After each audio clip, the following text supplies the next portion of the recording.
বহু প্ৰতীক্ষাৰ অন্তত বৰপেটা ৰোডৰ ৰেলৱে উৰণীয়া সেতু আগন্তুক 29 ফেব্ৰুৱাৰীত উদ্বোধন কৰা হ'ব।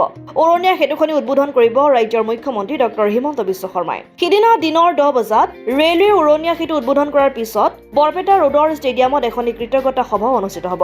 উক্ত কৃতজ্ঞতা সভাত বৰপেটা ৰোডৰ প্ৰতিটো পৰিয়ালৰ এজনকৈ লোকক উপস্থিত থাকিবলৈ অনুৰোধ জনাইছে মন্ত্ৰী ৰঞ্জিত কুমাৰ দাসে।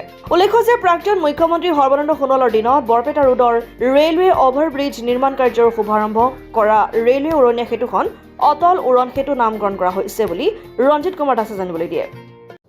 বহু আকাংক্ষিত বৰপেটা ৰোডৰ যিখন ৰেলৱে অভাৰব্ৰিজ, সেই ৰেলৱে অভাৰব্ৰিজখনৰ নাম ৰখা হৈছে অটল উৰণ সেতু।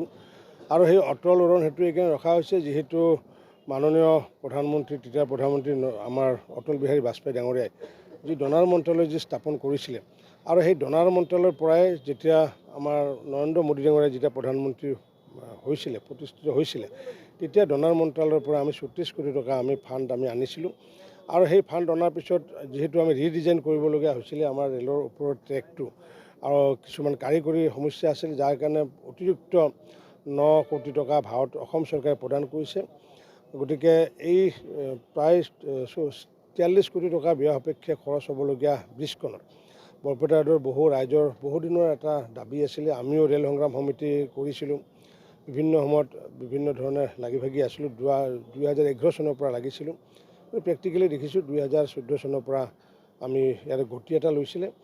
মাননীয় মুখ্যমন্ত্ৰী ডক্টৰ হিমন্ত বিশ্ব শৰ্মা ডাঙৰীয়াই অহা 29 তাৰিখে ৰাতিপুৱা 10 বজাত এইখন আনুষ্ঠানিকভাৱে ৰাইজৰ বাবে উচৰ্গা কৰিব।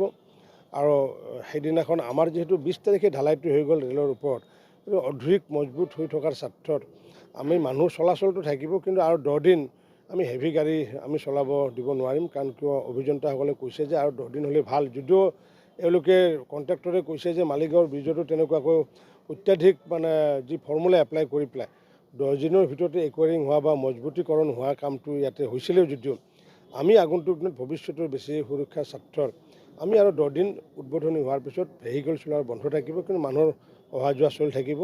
যি কি নহওক, আৰু বহু আশা আকাংক্ষা আছিল, আৰু সেইটোৰ কাৰণে এখন কৃতজ্ঞতা সভা এখন আয়োজন কৰিছোঁ। মই আশা ৰাখিছোঁ বৰপেটা ৰোডৰ প্ৰতিটো পৰিয়ালৰ অন্তত এজন কৰি হ'লেও যাতে বৰপেটা ৰোডৰ ষ্টেডিয়ামত 29 তাৰিখে 10 বজাত যাতে সকলোৱে আহি এই কৃতজ্ঞতা সভাত যাতে যোগদান কৰে। কাৰণ কিয় এইটো আমি ভাৰত চৰকাৰ আৰু অসম চৰকাৰক আমি কৃতজ্ঞতা জনাব লাগে। গতিকে আৰু সেইটো কৃতজ্ঞতা জনোৱাটো আমাৰ আচলতে এটা স্বভাৱত পৰিণত হোৱা দৰকাৰ। গতিকে কৃতজ্ঞতা সভালৈ যাতে সকলো বৰপেটা ৰোড বাসী ৰাইজে প্ৰতিটো পৰিয়ালৰ যাতে এজনকৈ আহে, মই তাকে বিনম্ৰতাৰে কামনা কৰিছোঁ। অসম আদিত্য, বৰপেটা।